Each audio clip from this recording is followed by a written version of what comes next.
I think I'm not only Olympic champion, but I'm also an alumni from the school. So I think that together helps me really understand where the students are, what they're going through and where they're heading to.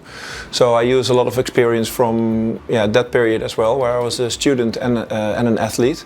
So that part I think maybe is even the biggest what I use a lot. As an Olympic champion, I think just being a professional athlete or a full-time sports person gives me more credibility speaking towards the students. So I use a lot of the experience of how much I trained, how I worked with setbacks. Because it's on the outside they only see the gold medal, but before you get there it's not only it's only positive experience you have. So I think that part I will probably use the most is to say you'll have a setback, don't worry, you'll get there. You failed this test, don't worry, you learn from it, on to the next one. So I think those things will probably I use the most. Well, I think the lesson that it's really important to focus on more than one thing at the same time. Besides being an athlete, I think it's also really good to be intellectually challenged, because if it's just sports and you have a setback, then you can really go down, and it helps you after a shitty or not so good result that you have a test the next day, so you jump in your study books and then you forget your result, and the next day you'll be fresh on the court again, or the other way around. So I think the combination is really important, and I think when I was a student I didn't value that as much as I know now how much it helped me. So I think that's good for students to know that balance is not only to bring you to a paper and maybe to a second career, but it's actually also helping your sports career by focusing on your study.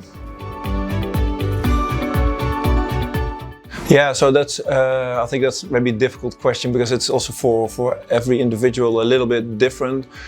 What I like about the principles of Cruyff is that it speaks a lot about authenticity. So be yourself. So that can be for anyone, someone else. So if you do that, and I think also maybe look for the edges. So don't just take a straight line and do what everybody else does, or what he says you need to do. I think if you see a chance somewhere else, a little bit aside of that direct line, I think you should take it. It brings you into new positions, gives you new perspectives of things. So I think the authenticity and maybe the creativity, maybe a little bit of the naughtiness of Cruyff, or the looking for just a different way. I think if you can add that to your if you use that, or use that to your character or into your growing, those three things are actually maybe helping you the most.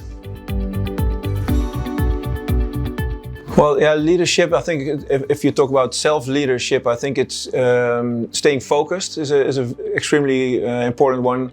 There's so many distractions these days. I think if you have social media, the thing is you only see the good things on social media, so you're often very quickly are pushed into a corner where you think, okay, I'm not good enough, or I'm not the best. Well, actually you're doing well. So focusing on your task and just hold on to your dream, even though it might not look as pretty on the outside at the moment. Just hold on to that. So the leadership skill for yourself to stay focused and motivated is an extremely important one.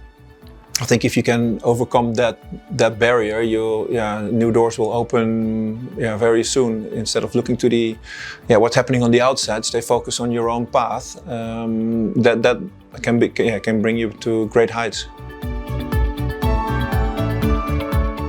I think bring the practicality of the work field into the classroom or into school. So we learn a lot from books, or we learn a lot from the teachers. But I think the moment you get in touch with what's really happening outside, so the big companies, the sports companies or the federations, if you can have a peek there, or if they can bring their problems towards the classroom and let the students try to find solutions for those problems, I think that's probably the best thing you can do, because you can learn as much from a book as what the book says, but if you step out of the classroom and you go into the real nasty world, you'll find different problems, and sometimes the outside world is already further ahead than what we've been discussing in the books. Yeah, so bringing the real life problems of the problems of the companies or the federations into the classroom, or bring the students into their organizations, is really helpful for their learning, because it's the way, if you do something, it always sticks better than if you hear something or if you study for something. So I think that's the best thing we can do, or we can provide.